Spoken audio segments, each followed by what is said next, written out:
국내에 계신 스픽스 구독자 여러분 안녕하세요. 오창익입니다. 수요일 오후 오늘은 긴급 편성으로 찾아뵙겠습니다. 어젯밤 우리는 윤석열의 목소리를 들었습니다. 아마 윤석열의 목소리를 들을 마지막 기회였을 겁니다. 혹시나 했지만 역시나였습니다. 반성도 없었고 엉뚱한 이야기만 늘어놓았습니다. 조금 더 변하지 않았습니다. 궤변만 늘어놨습니다. 이제 진짜 심판의 시간이 남았을 뿐입니다. 멀지 않았습니다. 오늘은 정치 현장을 뛰는 분, 현안을 누구보다 잘 챙기는 분 모시고 말씀 나눠보겠습니다. 김지호 더불어민주당 경기도당 대변인 모셨습니다. 어서 오십시오. 아유, 감사합니다. 불러주셔서. 네. 아유, 네, 와주셔서 감사합니다. 예. 김지호 대변인, 오늘 또 김건희 씨의 육성이 또 들렸어요. 이분이 갑자기 뭐 새로운 녹취가 또 나왔나요? 아니 조중동을 뭐 조중동이 나라를 망친다. 빼간시켜버리겠다. 이놈들이 뭐 기업 등쳐먹고 광고나 따먹는다 이런 얘기도 하고. 틀린 말은 아닌 것 맞잖아요. 같은데요. 아유, 간만에 옳은 말씀하시네. 예, 가끔 그럴 때가 있나 봐요, 이분도. 네. 그러면서 조선일보 내 생명을 걸고 폐간하겠다. 야. 근데 싱크가 준비되어 있는데 네. 한번 들어보시고 예, 잠깐 들어보죠. 이 얘기부터 나누고 가겠습니다. 야. 네. 자, 얘네야말로 조중동이야말로 우리나라를 망치는 애들이에요. 지는 말 듣게끔 하고 뒤로 다 기업들하고 거래하고 얼마나 못된 놈들인 줄 알아? 중앙일보는 이제 삼성하고는 거래 안 하지. 삼성이 중앙일보를 싫어하니까. 그거 하나뿐이지. 아직 난 조선일보 폐간에 난 목숨 걸었어. 아쉬운 건 저 주진우 씨잖아요. 저분이 네. 이제 공개했는데 김건희랑 누구랑 통화한 건지는 네. 밝히지 않았어요. 네. 하여튼 근데 얼마 되지 않은 뜨뜻한 목소리인데 아니 목숨을 걸었으면 좀 거시지 어떻게 됐나 어떻게 보셨어요? 나 근데 조선일보 김건희 폐간에 목숨 걸었어. 김건희 씨 목소리가 첫 번째로는 제가 처음 듣거든요, 네네. 지금. 술을 드시고 전화하는 그렇죠. 약간 그런 느낌 술 있죠. 취한 목소리인데요. 약간 뭐가 약간 맑지 않죠. 그러니까 취중 진담인가?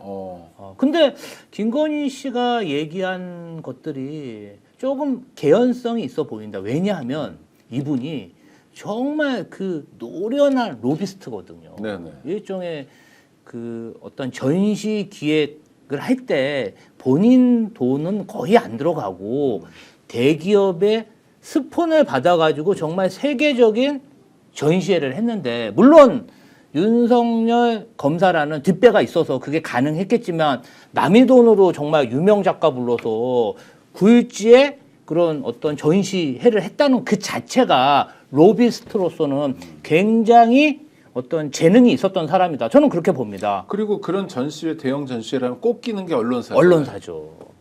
그러니까 이 생리를 너무나 잘하는 거죠. 자기가 이용해 먹어본 입장에서. 그러면 제가 이제 과거 대선 때 현안 대응 TF 총괄 팀장으로서 네. 김건희 씨를 검증할 때 이분이 처음에는 예술의 전당이나 세종문화회관 이렇게 그런 전시회 이력을 만들 때 그냥 본인이 돈만 내고 그 후원이나 주최 측에 한 이름 넣으려고 굉장히 노력을 많이 했더라고요. 그 이력을 만들기 위해서. 그러니까 돈도 많이 썼어요. 네네네. 그렇게 해서 이력을 만든 다음에 윤석열 검사 결혼한 이후에 엄청나게 대기업한테 스폰을 받습니다. 그래서 이 사람이 이게 스폰도 대기업들도 아무한테나 스폰을 주는 게 아니잖아요. 네네. 그것도 능력이거든요. 뭐 검사 부인이면 일종의 보험 성격도 있었겠습니다. 그렇죠. 이제 그런 것들을 아주 잘 뭐 이렇게 쥐었다 폈다 하면서 정보를 이용해서 굉장히 굴지의 전시 기획사로 큰 사람이기 때문에 그쪽 바닥의 생리는 아주 잘 알고 있다.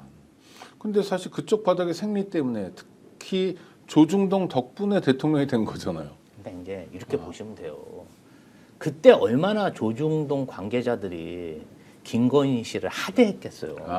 네네. 근데 그때는 김건희 씨가 정말 그 아픈 기억이 있을 거 아닙니까? 정말 발 밑에서 정말 살살살 거렸는데 권력을 잡았잖아요. 네. 권력을 잡으면 자기가 그렇게 잘한 것처럼 조중동에서 해야 되는데 뭐 조중동에서 그러겠습니까? 아마 대부분 그런 로비스트들은 남한테 잘합니다. 그리고 자기가 권력이 생기면 남도 자기만큼 바닥에 기기를 원하죠. 그래서 조중동에서 바닥을 기지 않았을까요? 저는 그렇게 봅니다. 네.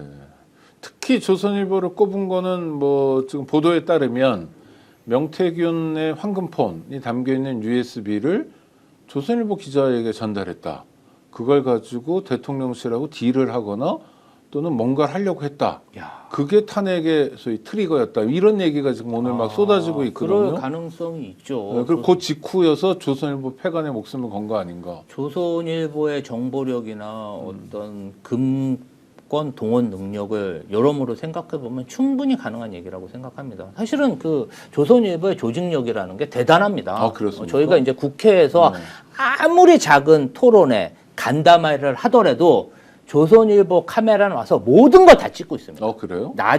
정말 그 작은 선거사무소 개소식도 민주당이 한다 그러면 다 따라옵니다. 그래서 다 누가 왔는지 일단 기록으로 다 찍어 놓습니다. 그게 사실은 투자입니다. 일종의 트집 잡을 때 쓰더라도 이 사람에 대해서 네. 누군가를 찍어서 네. 뭔가 좀 꼬투리를 잡을 때 모든 자료에 대한 데이터베이스를 평상시에도 막대한 자원을 투자해서 기록해 놓는 게 조선일보입니다. 그게 힘이죠. 이를테면 아무나 하진 않을 것 같고 이재명 대표나 뭐 그 주변 분들을 겨냥한 거 아닐까요? 아무래도 본인들이 생각하기에 정적이라고 생각하는 사람들은 그렇게 좀 꼼꼼하게 기록을 해놓는 경향이 있고. 그럼 김지호 대변인도 정치 활동할 때 보면 조선일보 카메라가 온 적이 있어요, 그렇게? 저는 없습니다. 저는 아직 그 정도 급이 안 돼가지고. 그 사람 안목이 없네, 조선일보가. 급이 제가 아니라. 네. 모셨던 분들은 대부분 그런 어떤 조선일보의 기록이 있었고, 저는 이제 사실은 뭐 공직에 있을 때나 이럴 때 조선일보의 어떤 잘못된 보도, 네. 피의 사실 공표 관련해서 소송까지는 안 했지만 잘못된 게 있으면 항상 언중에 제소를 하고 언중에 굉장히 많이 다퉜습니다. 네네. 그래서 아마 조선일보 측에서도 좀 저희를 까다롭게 생각하지 않았을까 그런 생각이 들어요. 그렇게 끝까지 가서 언중이 가갖고 제소하고 싸우는 언론중재위원회 그런 네. 사람은 없거든요. 네. 네. 중간에 대부분 포기하거나 그건 그렇지. 이재명 시장이 아니면 이재명 도지사가요? 아니요. 그 도지사 때는 못하고 당대표 때. 당대표 때. 예. 네. 제가 끝까지 네. 끝까지 잘못된 부분 지적하고 그런데 이제 조중동도 끝까지 잘못을 인정을 안 해요. 네. 그래도 이제 언중이 가가지고 3-4번 다투니까 네네. 회사로서는 부담이 있었겠죠. 그렇죠. 거기 나가는 것도 일이고. 그렇죠. 그런데도 무슨 부장급들이 나가지 않나요? 약간 간부들이 평기자가 오지는 않을 거 아니에요. 부장급들이 오는데 네. 약간 좀 진짜 이렇게 거리에 이렇게 나오는 그 저기 세이브 코리아 나가시는 연세 지긋하신 분 같은 분이 나옵니다. 말도 안 통하고 거기서 막 소리를 그래요? 막 버럭버럭 지르고 그래서 그런 언론사 처음 봤습니다. 일종의 아나무인이네요. 네. 소송 해볼 테면 해봐라 네, 네. 이런 식으로 나와서 결렬됐는데요. 저희는 또 공당이다 보니까 언론사를 상대로 소송까지 민사소송까지 하는 건 부담이잖아요. 네, 네, 네.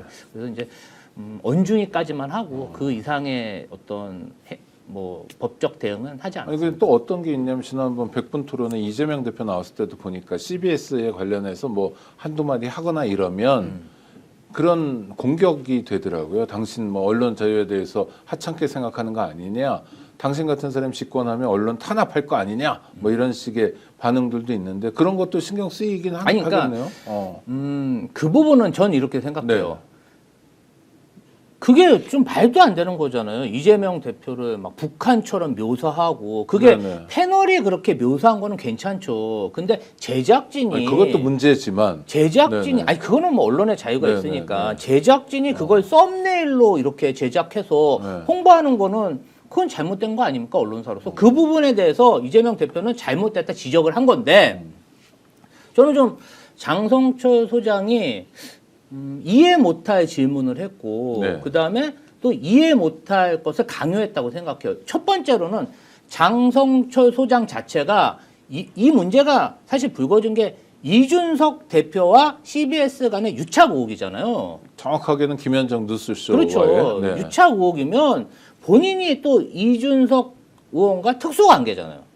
이준석의 측근이라고 불릴 만큼 그동안 이준석을 대변했던 게 장성철이고 본인이 또 김현정의 뉴스쇼에 나가서 지금의 영향력을 미치는데 상당한 그런 매체로서 도움을 받고 있는 사람 아닙니까? 그러면 이준석, CBS 김현정과 뉴스와 특수관계인이 MBC에 나와서 그런 CBS와 어떤 김현정의 뉴스를 대변하는 질문을 한다는 것 자체가 언론 윤리에 저는 안 맞다고 생각하고요. 네네. 두 번째로는 계속 강요하는 게 뭐냐면 언중이나 재판을 걸지 왜 직접적으로 그렇게 반응을 하냐? 아니 사실 제작진 입장에서는 언중이나 형사 고발하는 게 더 괴롭습니다. 그렇죠. 그게 더 언론 탄압 아니에요? 네. 그러니까 본인은 국민의힘에서 그렇게 지속적으로 언론 탄압을 했는지 몰라도 민주당은 그렇지 않습니다. 정말 팩트가 틀린 내용, 정말 잘못된 것만 그렇게 법적 대응을 하는 거지 평상시에는 잘못된 부분 당대표는 지적하면 안 됩니까?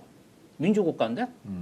아니 그게 무슨 자신의 공권력을 동원한 게 아니라 개인 SNS에 그냥 자기의 느낌을 쓴 거잖아요. 네네. 그건 민주공화국 국민으로서 당연히 할 수 있는 일이라고 보는데요. 대통령은 좀 부적절한 것 같고 대통령이라면 그렇죠. 네, 대통령이 아니라면 뭐 그럴 수 있는데 하여튼 그거는 뭐 작은 사건이지만 뭐 사건도 아니고 해프닝이에요 그냥. 네. 근데 이제 이렇게 끄집어 내 가지고 이제 막 문제를 일으킨 거잖아요. 만들어낸 것 같아요. 제가 봤을 때는 그 장 소장이란 분이 이재명 대표가 언론의 자유에 대해서 삐딱한 생각을 가지고 있다 또는 뭐 전체주의적 사고다 이런 걸 보여주려고 한 것 같은데 프레임을 씌운 거죠. 그렇죠. 그런 것 같은데 그거 떠나서 일반적으로 저는 조중동 같은 보수 언론은 물론이고 네. 진보적 매체도 이재명 대표에 대해서 이렇게 우호적이지 않은 것 같아요. 그냥 기자들 만나서 얘기 들어봐도 그렇고 기자들 말이 중요한 게 아니라 지면을 통해서 만나는 것도 그렇고 네. 약간 그런 느낌이 있으세요? 아니면은 이건 오해인가요? 근데 네. 진보 언론이 저희한테만 그러는 게 아니라 문재인 정권 때도 그랬던 것 같아요. 그러니까 그렇습니까? 그 진보 언론은 그래도 나름대로의 자기 가치 판단이 있고 또 기자 정신이라는 게 이런 게 있다. 그러니까 권력이 거나 우리 진영이라고 해서 조선일보나 동아일보나 중앙일보 이런 보수 언론처럼 그렇게 맹목적으로 뭐라 그러죠? 이렇게 옹호해주는 일방적으로, 기사를 네네. 쓰면 안 된다는 뭔가 좀 암묵적인 그런 기자 정신이 좀 있는 것 같아요. 사실은 지난 대선 때는 그런 부분이 조금 섭섭하긴 했어요. 왜냐면은 네네. 조중동 해서는 막 자기 일처럼 막 저희를 비판하고 하니까. 그리고 뭐 그때는 사실 국민의힘보다 조선일보가 더 겁나더라고요. 네네. 예. 근데 이제 뭐 우리 진보 언론 측에서는 조금 위축된 모습을 보여서 조금 그런 부분에 실망했지만 제가 이제 뭐 당 생활을 하면서 이것은 뭐 어떻게 보면은 진보 언론의 특성이고 그걸 저희가 좀 이해해야겠더라고요. 사실 총선 때도 좀 아니 섭섭하더라고요. 근데 그 섭섭한 거를 겪은 사람이 아유 그래도 이해해야 되겠다라는 건 되게 사실은 앞에서 말씀드리긴 죄송한데 네. 성숙한 태도인데요. 아니 그러니까 네. 총선 때도 이재명 대표가 총선 얼굴이면 민주당은 필패한다. 뭐 그거를 막 뭐 유명한 그 여론조사 전문가하고 막 대서특필 일면에 낸 거예요. 네네. 이렇게 하다가 민주당 진다. 근데 결과는 어땠습니까? 네, 압승했죠. 압승했잖아요. 저희가 실력으로 보여줬거든요. 그리고 나서 윤석열 정권에 대한 그런 어떤 검증, 비판을 하는데 굉장히 매섭게 쓰더라고요. 저희만 비판하는 게 아니라 네네네. 윤석열 정부는 더 크게 비판하는 모습을 보고 그런 부분은 저희가 존중해야겠다. 아니 근데 그런 하여튼 생각이 김주호 되면 제가 좀 다시 보게 되는데 네네. 저 같은 경우는 누가 서운하게 하면 서운한 감정이 좀 남아 있을 것 같거든요. 아니 서운한 건 사실이니까.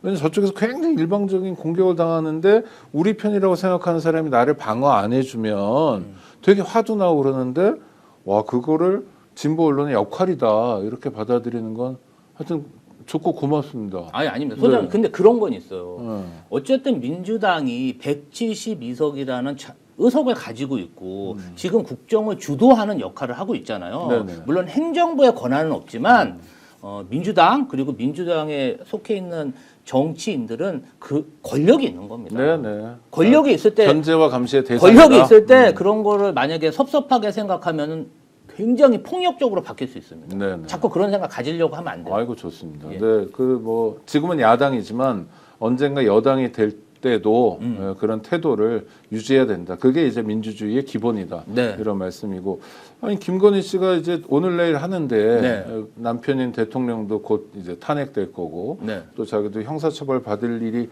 얼마 남지 않은 것 같은데 그래도 기특한 얘기를 해가지고 조선일보를 폐간시키겠다고. 근데 이분이 힘이 없어서 어떻게 하나 이거 참 아쉽다는 생각도 들고 그러는데. 예. 근데 조금 저는 하여튼 그 이제 좀 측은지심을 가지려고 노력을 많이 해요. 네. 맞아요. 왜냐하면은 이제 이 사람들이 뭐 탄핵도 됐고 구속도 되어 있고 또 어떻게 인간이 견디기 좀 어려울 정도로 비난과 비판을 받고 있는 사람들이잖아요. 그렇죠. 그래서 계속 같은 정치하는 사람으로서 측은지심을 가지려고 하는데 어제 윤석열 내란숙의 피의자의 그 최후 변론을 제가 2번 정도 들었는데 진짜 우라가 치미더라고요. 네. 어떤 포인트였어요? 우라가 치미는 포인트는? 그러니까 보수도 그렇고 진보 언론도 그렇고 윤석열 내란숙의 피의자한테 원한 거는 딱 하나였습니다. 진솔한 사과와 그 어떤 결정이 나든 그 수용, 네. 승복 이거였거든요. 근데 이 사람은 끝까지 승복하겠다는 얘기가 없더라고요. 진짜 그래도 검찰총장 대통령으로서 잠시나마 사랑을 많이 받은 사람 아닙니까? 그렇죠. 분에 넘치는 그렇죠. 사랑을 받았으면 정말 우리 보수 진영 대한민국 국민을 위해서 어제 그 모습은요 그냥 지만 살겠다는 거 아닌가요? 나만 살면 돼. 우리 보수 진영이 망가지든 말든 네. 나만 살면 되고 국민이 분열되든 말든 내 지지자들이 헌재를 약탈하고 법원을 약탈하든 말든 나는 계속 가짜뉴스 얘기하고 내가 사법 리스크 나의 가장 친밀한 김건희 씨의 안위를 위해서는 내 지지자들이 필요하고 그 지지자들을 계속 결속시키기 위해서는 나는 계속 가짜뉴스 얘기해야 돼. 저는 그것뿐이 못 느꼈습니다. 그러니까 윤석열 검사가 아마 윤석열을 보면 네. 개전에 정이 없다 이렇게 얘기했을 텐데 그런 모습이었다는 거죠. 진솔한 반성이 없고. 진짜 엄벌에 쳐야겠더라고요. 네. 엄벌에 쳐야 된다. 저는 이렇게 생각. 이 사람은 정말 일벌백계 해야 된다. 측은지심을 가지면 안 된다. 측은지심을 가지는 순간 대한민국이 혼란의 도가니로 갈 수가 있다. 네. 국가의 어떤 본이 깨지고 시스템을 망가뜨리는 국가 반역자가 확실하다. 그리고 반성을 안 한다. 네. 반성을 안 하는 사람에게는 절대 그런 용서를 해서는 안 됩니다. 그러니까 뭐 탄핵 심판이야 뭐 대통령 직무에 관한 것이지만 나중에 형사 재판에서도 김지호 대변인 말씀하신 그런 잣대가 적용돼야 되겠네요. 엄벌에 쳐야 됩니다. 엄벌에 이 사람. 쳐야 되네요. 예. 네. 이 사람 진짜 기각되면요. 2번, 3번 또 내란 일으킬 사람입니다. 저는 그렇게 확신합니다. 내란도 그렇고 두려운 게 막 전쟁 또는 그 준한 상태를 진짜 만들어 버릴까 진짜 만들 것 같아요. 네. 이번에는 어떻게 어설퍼서 실패했는데 네. 다음번에는 본인이 진짜 이렇게 헬멧 쓰고 총 들고 나올 것 같아요. 아이고. 근데 조금 막판에 좀 다른 얘기도 했습니다. 이전까지 다른 얘기가 뭐 책임 총리제라든지 개헌 이런 얘기를 해서 일부 뭐 극단 세력이겠지만 네. 뭐 진지하게 논의해봐야 된다. 뭐 대통령에게 기회를 줘야 된다. 이런 목소리도 작게는 들리더라고요. 이건 어떻게 평가하세요? 그거는 보수의 희망사항 아니겠어요? 보수에서는 어떻게 하든 탄핵이 인용이 되면은 대선 국면, 조기 대선 국면으로 넘어가는데 그러려면 뭔가 좀 단절을 해야 되잖아요. 네. 그런 면에서 보면은 그런 얘기를 좀 해서 뭔가 좀 비빌 언덕을 만들려고 한 것 같은데 아니 윤석열 내란숙의 피의자가 그 얘기하는 게 다 묻힐 정도로 나머지 뭐 30몇 분은 그냥 거대 야당 이러면서 자기의 잘못은 하나도 인정하지 않고 야당에 대한 비난만 하지 않았습니까? 아니 야당이 예산을 깎고 탄핵한다고 뭐 간첩을 놔주고 뭐 이런 식이죠. 아니 네. 그런다고 계엄을 하는 바보 천치가 어디 있습니까? 결과론적으로 진짜 그렇잖아요. 자기 그래서 구속됐잖아요. 긴급 체포되고. 네네. 지금 패가망신한 거 아닙니까? 바보 천지나 할 수 있는 일을 본인이 한 거 아닙니까? 그러면 그 부분에 대해서 성찰하고 반성하는 게 정상적인 사고 방식이지. 아니 지금 이렇게 감옥에 혈색이 더 좋아졌더라고요. 네네. 술을 못 먹으니까 네네. 건강이 좋아졌나 봐요. 감옥에 그래도 60일 정도 갇혀 있었는데도 아직 제정신이 안 돌아온 걸 보면 이 사람은 정신적으로 상당히 문제가 있는 사람이 아닌가? 저는 그렇게 생각합니다. 그래도 뭔가 기댈 구석이 있어서 저러나? 왜 저러지? 하는 의문이 들잖아요. 네. 그러니까 정말 지금 반성해서 네.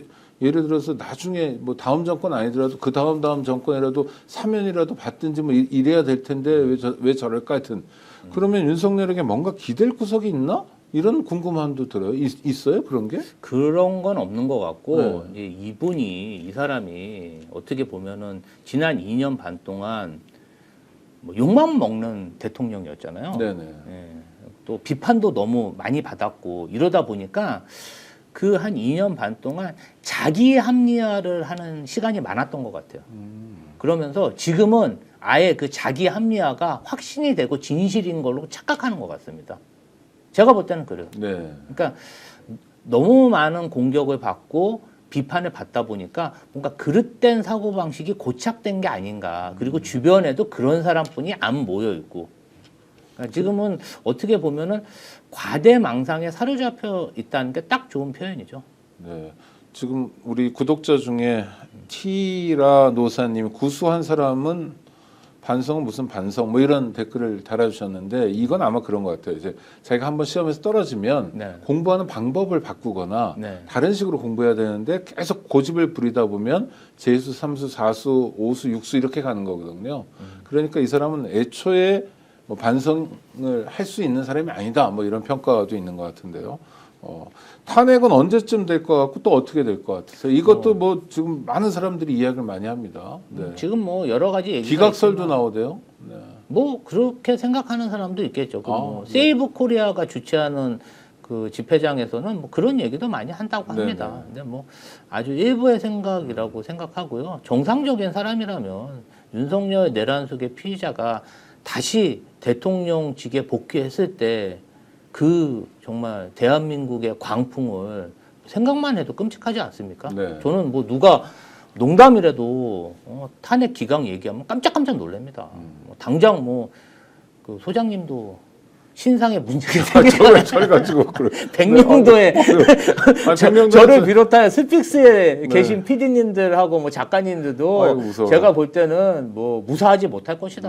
네. 그래서 뭐 그것은 법관들도 마찬가지이기 때문에 탄핵 인용이 99%라고 생각하고요. 3월 중순 정도면 결과가 나오지 않을까 싶습니다. 네. 아무리 변수를 고민하더라도 그건 뭐 틀림없이 그렇게 갈 거다라는 네. 거고요. 또 하나 이제 언론은 자꾸 오늘 아침에도 제가 뉴스를 쭉 보면서 네. 이제 어제 윤석열에 대한 탄핵 심판이 마치 형사 재판이면 결심 같은 걸 한 거잖아요. 네. 마무리 최종 변론을 듣고 마무리됐고 이제 자기들끼리 재판관끼리 소위 평이라고 해서 논의하는 시간이 있을 거고 네. 그다음에 판결문을 쓰는 시간이 있을 거잖아요. 그게 뭐 보통 보름 정도일 거다. 뭐 이런 계산인데 네. 하여튼 일단락 됐어요. 그러니까 갑자기 이 이재명 대표 선거법 항소심에 대해서 굉장히 많이 보도가는 것 같은 느낌이 들었어요. 네. 이게 이렇게 비교할 건가? 그 김현정의 뉴스쇼에서도 그런 대목이 있었던 거죠. 에? 저 윤석열 보고 왜 재판 회피하고 뭐 어쩌고저쩌고 그러냐? 에? 라고 하면서 이재명도 빨리 재판 받아라 해서 맞지 않은 균형 있는 것처럼 맞췄다. 그 언론의 잘못 아니냐, 김현정 뉴스쇼가 잘못한 거 아니냐 이런 비판이 있는데 이게 온당하지 않게 보이는데 뭐. 온당한 건가요? 어떤 건가요? 이재명 대표는 네. 제가 알고 있는 한 수사기관의 어떤 소환 조사나 이런 걸 아주 충실하게 받았고 네. 재판도 아주 충실하게 받고 있습니다. 그리고 안 받을 도리가 없잖아요. 무슨 그럼요. 힘이 없으니까 그런 그럼요. 힘은. 네? 아니 안 받을 도리라보다는 네. 본인이 그래도 거대 야당의 지도자잖아요. 네. 그리고 민주당 지도자로서 격이 떨어지는 그러한 행위를 참지를 못합니다. 그래서 떳떳하게 받을 거 다 받고 그리고 사실은 2심 재판이 이렇게 한두 달 만에 결심 재판을 하는 게 말이 됩니까? 재판이라는 게 네. 말도 안 되는 거가 지금 진행되고 있잖아요. 아니, 그러니까 저는 둘 중에 하나라고들 많이 그러잖아요. 하나는 기소도 하면 안 될 걸. 예? 그러니까 기소 자체가 무리인 걸 가지고 여기까지 끌고 왔다라는 측면에서 이거 후다닥 해버리면 되지 이게 뭐 재판을 꺼라도 되냐? 예? 그러니까 순도 높은 무죄 가능성. 그다음에 아니면 이거 뭐 법원까지 한번 오셨는데 골탕 좀 먹고 가시지 해서 빨리 진행할 가능성 뭐 이런 걸 얘기하는데 어떻게 보세요? 저는 무죄 가능성이 높다고 봅니다. 예. 왜 그러냐면 아니 내가 기억이 안 난다고 처벌을 하고 내가 위협이 느꼈는 거예요. 왜 위협이라고 느끼냐고 처벌을 한다면 대한민국에서 처벌 안 할 사람이 어디 있겠습니까? 그럼 내 느낌이잖아요. 기억이 안 그렇죠. 나는 게 죄는 아니잖아요. 제가 비서관으로 근무했기 때문에 당시 상황을 잘 아는데 이재명 대표가 그렇게 기억할 만한 그런 여력이 안 됐습니다. 그 뭐 개인적인 친분이 있는 것도 아니잖아요. 물론 이제 또 하나는 생방송 중에 갑자기 진행자가 물어본 거였다며요. 아니 뭐 갑자기 물어봐도 그러니까 그 유명인은 사실 뭐 한두 번 스친 사람들을 그 스친 사람들이 친근하게 생각할 수가 있어요. 그렇잖아요. 네네, 방송에 그렇죠. 나오고 네네네, 무슨 그러니까 나 한 번 만났어. 근데 봉준호 감독을 어제 만났어. 어어어. 이런 기억이 오래 가죠. 그럼. 오래 가고 또 방송에 계속 나오고 유튜브에 나오니까 기억이 네네. 뭐 친근하게 생각할 수 있지만 사람을 많이 만나는 대중 정치인이 그 사람들의 특성이나 이런 것들 개개인을 어떻게 다 기억합니까? 못할 수도 있는 거잖아요. 네네. 그러니까 못한다고 그게 선거법 위반이라고요? 그러니까 기억을 못한다고 해서 형사처벌하면 안 된다. 그리고 또 그렇죠. 네. 당시에 왜 머리가 나빠? 왜 기억을 못해라고 비난할 그렇죠. 수 있을지 당시에 몰라도. 그리고 네. 국토교통부하고 뭐 중앙부처하고 공공기관 이전 때문에 성남시하고 분쟁이 많았어요. 저도 네네. 그렇게 기억하고 있어요. 네. 시민일 때도 그렇게 기억하거든요. 왜냐하면은 뭐 분당이나 이런 지역에 공공기관이 많았고 중앙부처에서는 여기를 아파트나 주거 용도로 개발해서 빨리 비싼 값에 팔고 정리하려는 생각이 많았고 이재명 성남시장은 여기를 아파트나 이런 거 말고 업무시설 산업시설 유치를 하길 바랬고 그 어쨌든 용도 변경은 시에서 해줘야 되는 거잖아요. 네네. 그런 마찰이 많았어요. 그래서 그런 마찰의 결과 뭐 성남시 같은 경우는 제2, 제3 판교 테크노밸리도 조성하고 뭐 현대중공업이라든지 여러 좋은 기업들을 많이 유치한 것도 사실이에요. 네네. 근데 그러한 마찰하는 동안에 중앙부처로 받은 그러한 공문이나 뭐 어떤 메시지를 시장이 위협으로 느낄 수 있는 거 아닙니까? 그리고 그때 대통령이 누구예요? 박근혜 씨죠. 그렇죠. 박근혜 정권이 그 도드라져 보이는 성남시장 이재명에 대해서 우호적이지 않았을 거 아니에요. 실제적으로 보면은 검찰 소환도 받고 뭐 다른 건이지만 네네. 굉장히 압박을 많이 받았어요. 아니, 그리고 이재명 성남시장이 다른 기초단체장들과 달리 네. 정권 입장에서는 좀 껄끄럽거나 껄끄럽죠. 이거 뭐 덤비네? 뭐 이거 뭐야? 이런 느낌을 줬을 거 아니에요. 튀는 지방 어. 정부 수장이었죠. 저항도 하고. 그러니까 정권 입장에서는 대통령이 직접 지시했든 아니든 간에 이재명 시장 한번 손봐줘야 되겠네? 이런 생각을 가졌을 것 같고 그런 게 이런 행정을 통해서 드러날 것 같고. 그럼요. 뉘앙스로 다 전해지죠. 예. 아니 공공기관에서 막 공문 막 5번, 10번 똑같은 공문 보내면 네. 그것도 강요 아닙니까? 그렇죠. 똑같은 말 전화로 네. 5번, 10번 하는 것도 부담스러운데 공문 똑같은 걸 5번, 10번 보내봐요. 부담스럽죠. 네. 위축되죠. 그럼요. 보통. 예. 그리고 이제 뭐 기초 지자체잖아요. 성남시가 규모가 그렇죠. 커도. 근데 뭐 국토부 같은 데나 중앙부처에서 자꾸 그런 거 보내면은 위축되고 위협으로 느끼는 건 저는 당연하다고 생각합니다. 뭐 그걸 그렇다고 얘기를 했는데 그걸 또 처벌한다? 아 그러면 뭐 진짜 근데 세상에 같은 잣대를 들이대면 대한민국의 공무원 중에 남아날 사람 한 명도 없겠네요. 아 그럼요. 저는 같은 잣대면은 네. 윤석열 내란 수계가 진짜 대통령 후보 때 거짓말한 거를 생각을 하면은 저희보다 1000배, 10,000배 처벌 받아야 된다 생각합니다. 천배만배. 알겠습니다.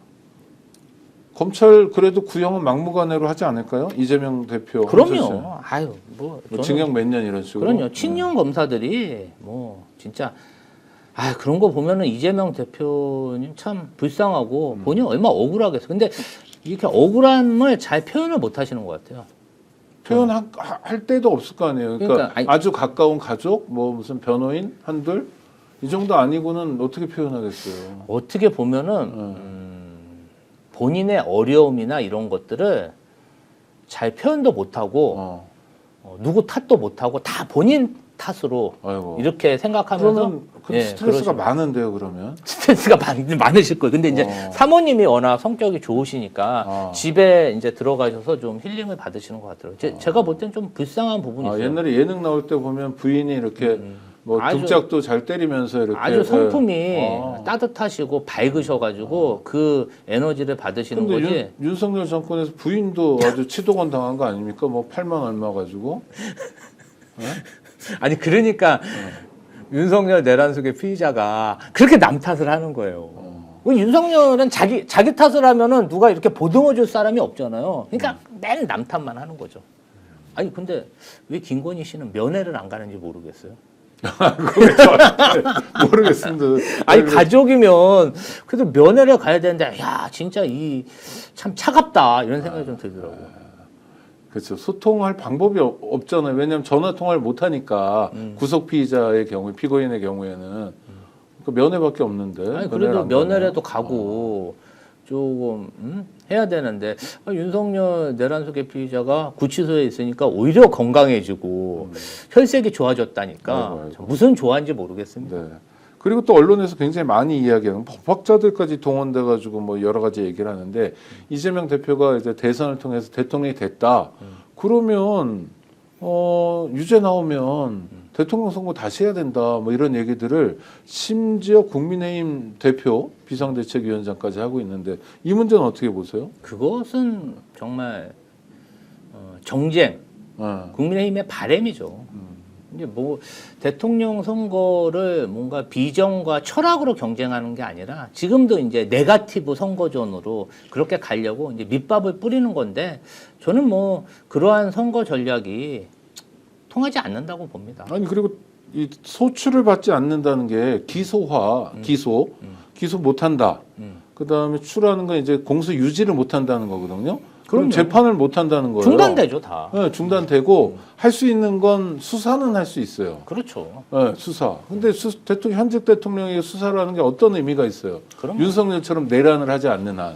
근데 저는 뭐 그러한 주장은 크게 신경 쓸 필요가 없다고 생각해요. 그냥 그냥- 그들만의 리그지. 아. 예. 그거 뭐 일반적인 사람들이 그렇게 생각하는 게 아니잖아요. 국민 대다수는 국민의 50% 이상은 정권 교체를 바라고 있고 네. 그 중에서 압도적인 지지로 이재명 대표가 지지를 받고 있는 게 현실이잖아요. 아니 뭐 누군 그러던데 50% 박스권에 갇혔다. 압도적인 지지를 받고 있기 때문에 이제 사실은 뭐 국민의힘에서 얼마나 공포스럽겠습니까? 본인들이 이재명 대표와 민주당 정치인을 상대로 사상 초유의 정치 보복을 지난 3년간 한 거 아닙니까? 그렇죠. 거의 김대중 대통령급이었죠. 그럼요. 본인들은 정말 썩을 대로 썩어가지고 아예 수사조차 하면 안 된다. 수사 자체를 인정하지 않잖아요. 네네. 근데 뭐 얼마나 괴롭혔습니까? 근데 정권이 바뀌면은 본인들도 정말 엄정하게 수사받으면 제가 볼 때는 국민의힘 중에서 살아남을 사람이 없어요. 예, 그러다 보니까 발버둥을 치는 게 아닌가 그런 생각을 좀 해봅니다. 네. 아니 그러니까 저는 박스권이라는 표현 제가 농담처럼 말씀드렸지만 그 압도적 1위인데 계속 이재명 대표에게는 박스권이라는 얘기를 하고 프레임을. 근데 김문수, 오세훈, 뭐 홍준표 누구도 박스권이 아니고 이건 좀 온당하지 못한 태도 아닌가요? 뭐 언론 지형이 그렇게 그런 프레임을 만들어서 공격하는 건데 눈 가리고 아웅하는 거죠. 실제 민심이 그렇지 않고 또 많은 언론에서 또 이미 돌아섰기 때문에 저는 유효타는 없다고 생각합니다. 네. 예. 근데 사실 이제 1월 달에 저희가 조금 지지율이 정체였을 때 제일 먼저 들고 일어난 분들이 우리 당내에 있는 대권 주자들이었잖아요.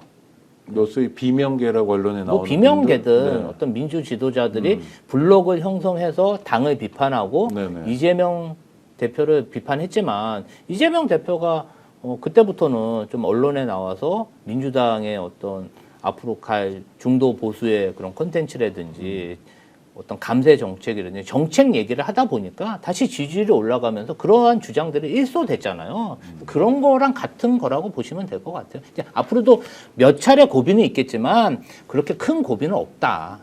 아니 근데 또 그때 문제 제기를 할까? 하여튼 뭔가 말했던 사람들 네. 몇 사람 이름이 기억나실 텐데 네, 네. 그 사람들을 지금 이재명 대표 연쇄적으로 만나고 있잖아요. 김경수, 박용진, 네. 김부겸. 이건 어떻게 평가합니까? 사실은 그런 모습들이 국민들이 보기에는 야 이재명 대표는 윤석열과 다르게 어떤 라이벌이라고 주장하는 사람도 통 크게 포용하는구나. 어떻게 보면 이재명 대표에게는 기회죠.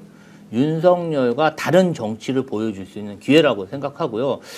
거기에 응해 주시는 분들도 그래요. 어떤 정치적 어떤 중량감을 높이고 본인을 돋보일 수 있는 기회가 되잖아요. 그런 면에서 그렇죠. 보면, 둘이 있으면 자기도 돋보이죠. 그런 면에서 보면은 이제 뭐 이렇게 만나시는 분들 두 그룹 모두에게 윈윈하는 정치적으로 굉장히 뭐 어쨌든 윤석열 내란 속의 피의자는 가장 측근인 한동훈하고도 겸상을 못하는 사이 아닙니까? 네네. 그런 그렇죠. 면에서 주스 보면 주스 그렇죠. 넣어주고, 근데 네. 그 세력들은 그렇지만 민주당은 좀 다르구나. 경쟁할 때 경쟁하고 화합할 때 화합하는구나. 서로 말이 통하는 단결할 수 있는 정권을 맡겨도 집안 싸움 안 하는 그러한 세력이구나. 그런 확신을 줄 수 있죠. 사실은 근데 이재명 대표를 적극적으로 지지하는 사람들은 그런 생각도 할 것 같아요.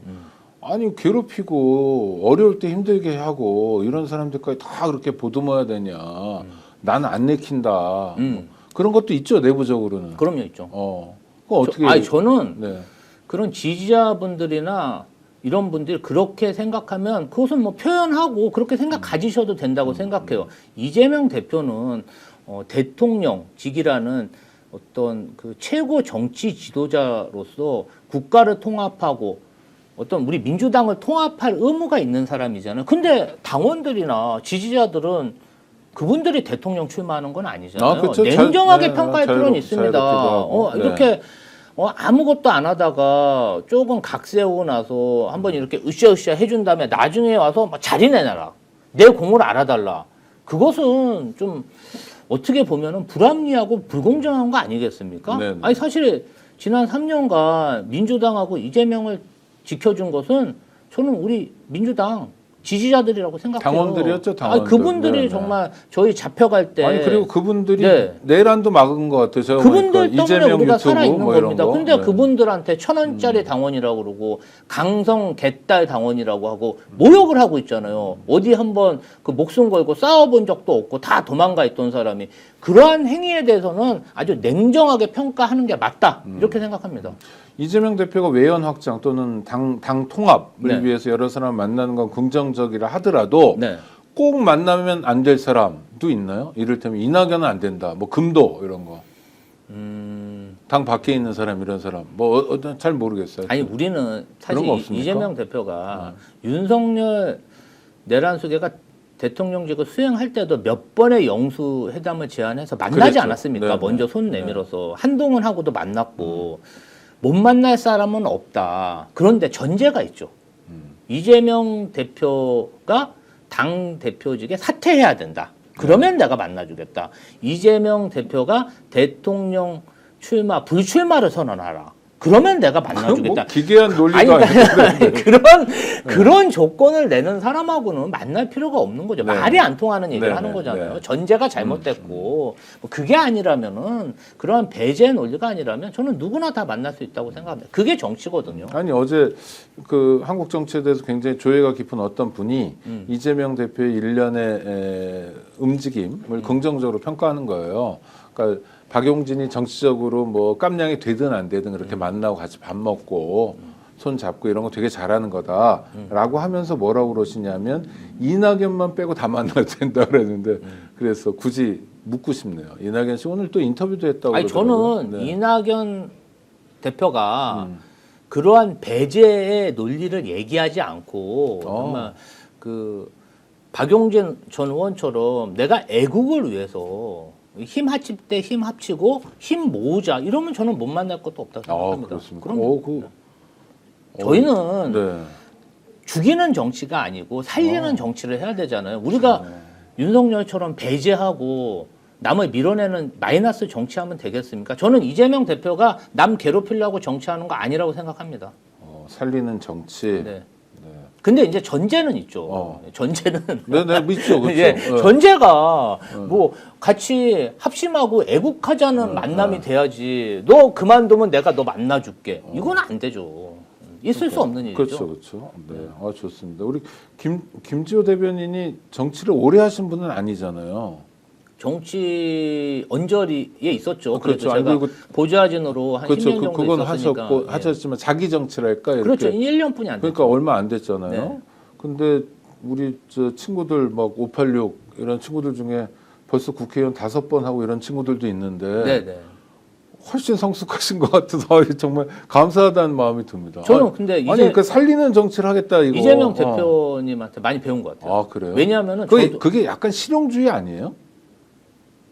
그러니까 좀 크게 보시는 것 같아요. 이거를 네. 이렇게 개인적인 원한, 음. 개인적인 은원이 아니라 되게 크게 보시더라고요. 이렇게. 아. 그리고 될 수 있으면 후배들한테 권한을 주고 실패를 하더라도 경험해봐라. 그래요? 예, 그 그러니까- 권한을 되게 그게 사실은 정치 지도자는 제가 경험한 정치 지도자는 좀 의심이 다 많았어요.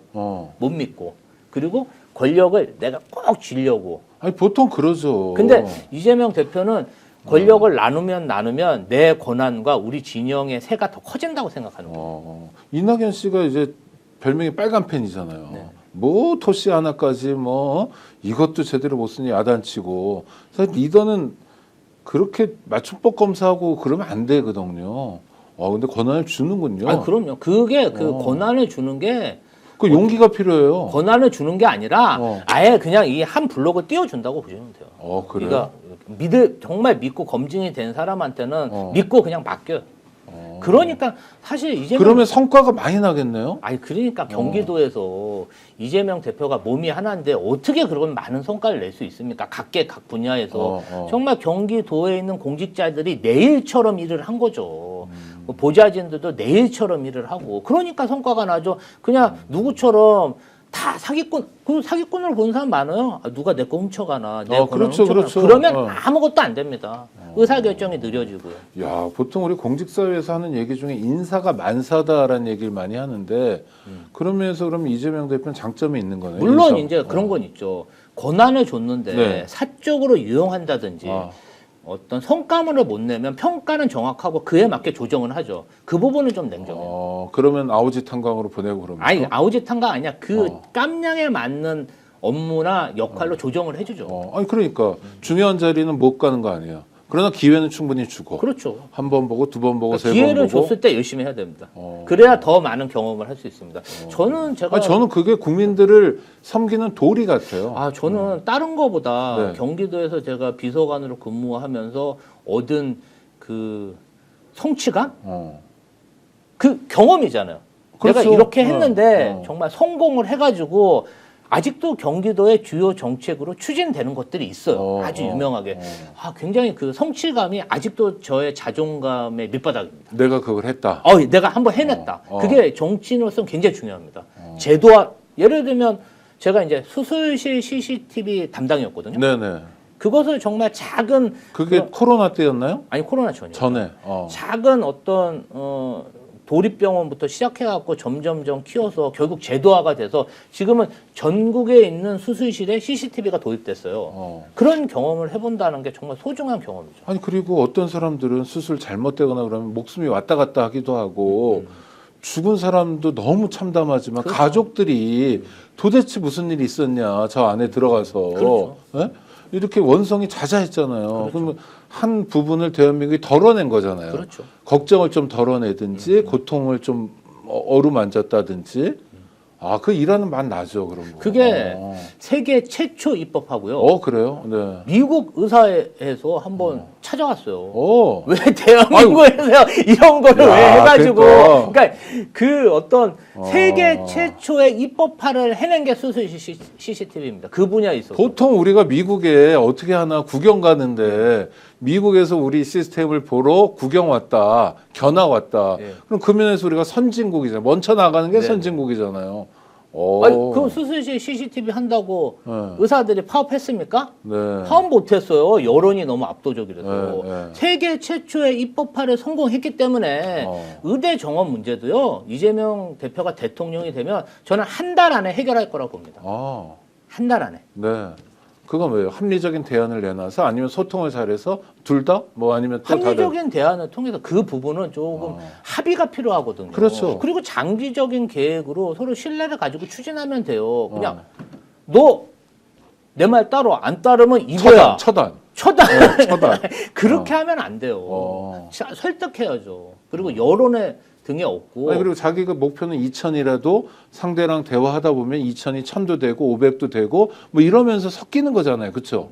아니, 얘기를 주고받는 거잖아요. 그럼요. 그리고 이제 의료계가 네. 의사 숫자 문제뿐 아니라 그 의료 AI라든지 의료 민영화라든지 여러 가지 문제점들이 있어요. 그렇죠. 네. 그렇기 때문에 또 의사분들이 또 고령화가 되잖아요. 네네. 공급이 많이 되고, 그러니까 네. 이거를 아주 잘 살펴보고 해야 돼요. 이 현상 같은 문제를. 네. 그냥 내가 그냥 생각난다고 2,000명 늘려 이게 아니고 앞으로 산업적 변화는 어떻게 될 건지 이런 걸 잘 살펴보고 설득을 해 나가야지. 그렇게 그냥 우격다짐으로 하니까 덧나는 거 아니겠습니까?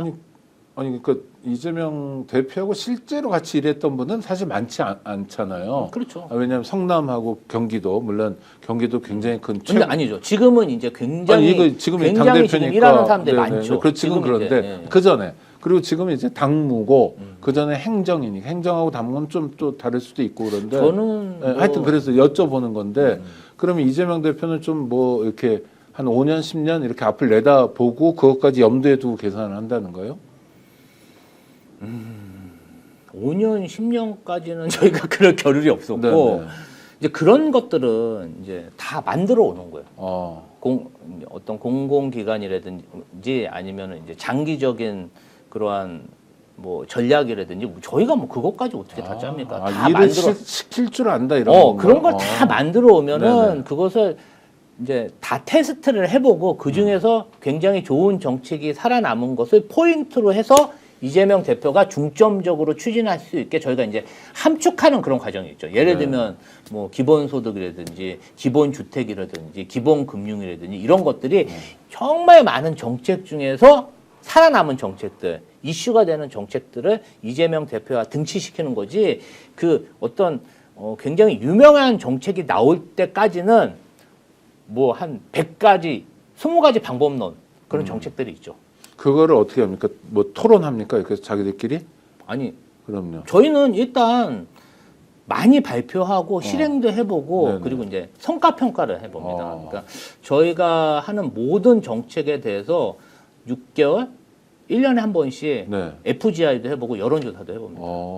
그래서 이제 그러니까 국민들이 체감하냐 이런 것도 도정에 좀 살펴보고. 관련된 모든 정책에 대해서는 네. 1년에 한 번씩 성과 평가를 하게 돼 있어요. 아주 자세하게. 어. 근데 그걸 가지고 척도를 가지고 이제 요거는 좀 효용성이 떨어진다. 네. 효용성이 떨어지지만 필요성이 높은 거는 강화하고 예산을 어, 떼어서 어. 효용성이 떨어진 거는 좀 죽이고. 네. 어떤 거 홍보가 부족할 수도 있으니까. 이게 세포도 네. 그렇죠. 조금 이제 죽어가는 세포는 뭐 빨리 각질, 죽여야 피부 되잖아요. 각질이 있을 근데 수 이제 있죠. 네. 쓸데없는 정책들이 나도 모르게 살아나서 예산을 잡아먹는 경우가 상당 부분 많습니다. 이제 그런 것들을 다 잡아내고 정말 이렇게 해봤더니 근데 테스트를 해봐야 돼요. 네. 그러니까 정말 예산을 팍 태워가지고 크게 키울 것들은 테스트를 1, 2년간 해보죠. 이렇게도 해보고 저렇게도 해보고. 그러니까 예를 들면 수술실 CCTV도 네. 굉장히 소규모로 테스트 해봤어요. 그래서 반응도 좋고 성과평가도 좋으니까 도립병원 한 곳에서 했던 거를 7군데로 늘리고 7군데에서 시행착오를 잡은 다음에 전국적인 아젠다로 던지는 거죠. 그렇게 말씀하시니까 아까 국민의힘 사람들이 또는 극단 세력들이 내란 세력들이 이재명 대표가 대통령이 되거나 하여튼 이런 것에 대해서 공포를 느끼고 있다는 게 좀 이해가 되네요. 일 잘하면 공포스러울 거 아닙니까? 상대는. 그 두 가지라고 보시면 그래요? 돼요. 첫 번째는 이재명 대표의 유능함과 실행력. 아까 그 말씀하신 그거에 조금 본인들의 실력이 이제 어떻게 보면은 뒤처지는 데 대한 그런 두려움, 공포가 있고 두 번째는 그 사람들이 대부분 굉장히 기득권을 가지고 있습니다. 그 기득권을 그 유능함으로 타파할 거라는 그런 공포. 사실 두 번째가 더 큰 공포죠. 어. 본인의 기득권이 다 깨질 거라는 국민들 생각이 들기 때문에. 입장에서는 잘못된 기득권도 좀 깨야 되고 일도 잘하면 좋잖아요. 국민들은 박수 보낼 준비가 돼 있는 것 같은데. 잘못된 기득권은 타파해서 네. 공정하게 하면 경제도 좋아지고 네. 우리 그 민주주의가 정말 활성화될 수 있습니다. 그러니까요. 왜냐하면은 이 경쟁이 왜곡되면요. 다 줄만 서려고 그러고 편법 쓰려고 그러지 네. 노력하지 않습니다. 그래서 이재명 대표는 그게 철학이에요. 네. 뭔가 공정한 시스템을 만드는 게 본인의 철학이고 그런데 예를 들면 그런 거예요. 수도권에 내가 집 한 채 가지고 있는데 뭐 뜻하지 않게 집값이 너무 많이 올랐어요.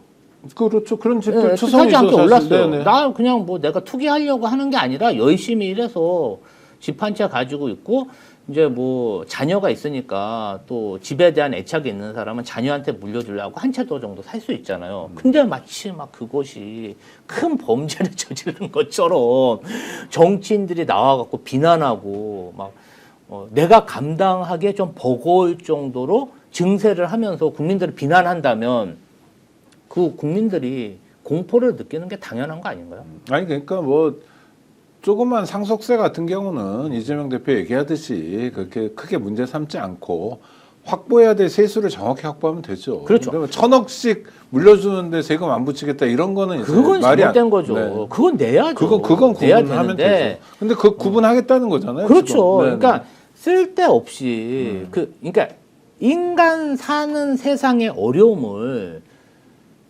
노동자들만 겪는 건 아니거든요. 그럼요. 재산이 네. 조금 있는 중산층들도 나름 그런 투자를 하고 집을 살 때 많이 고민하고 삽니다. 근데 그것이 마치 죄악인 것처럼 몰아붙이고 이러한 행위들이 민주 세력 내에 아이고. 그런 태도가 네. 있었지 아니, 않냐. 그런 반성이 지난 필요하다 정권에. 이거죠. 예. 근데 뭐 서울이나 뭐 1, 20억 부동산 집 한 채 있는 걸 부자라고 얘기하기엔 좀 깝깝하죠. 부동산 값이 너무 올랐기 때문에 결과적으로 그렇게 된 거지. 결국은 그런 것들이 뭐 정책의 실패도 있지만 네네.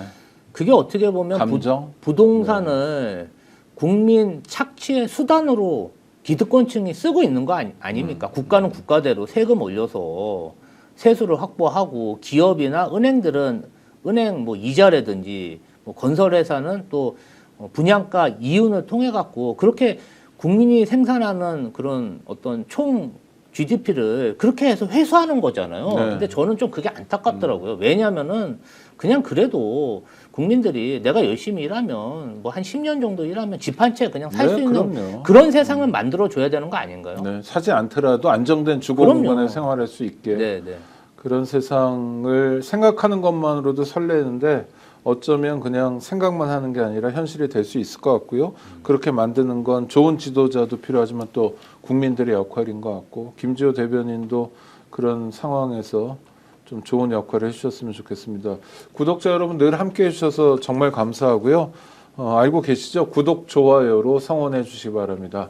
스픽스 내란 국내에서 누구보다 열심히 뛰고 있습니다. 여러분들이 함께 해주신다면 정말 큰 격려가 될 것 같습니다. 구독, 좋아요로 함께 해주시고요. 스픽스몰도 자주 살펴봐 주시기 바랍니다. 지금까지 김지호 더불어민주당 경기도당 대변인과 함께했습니다. 구독자 여러분 감사합니다.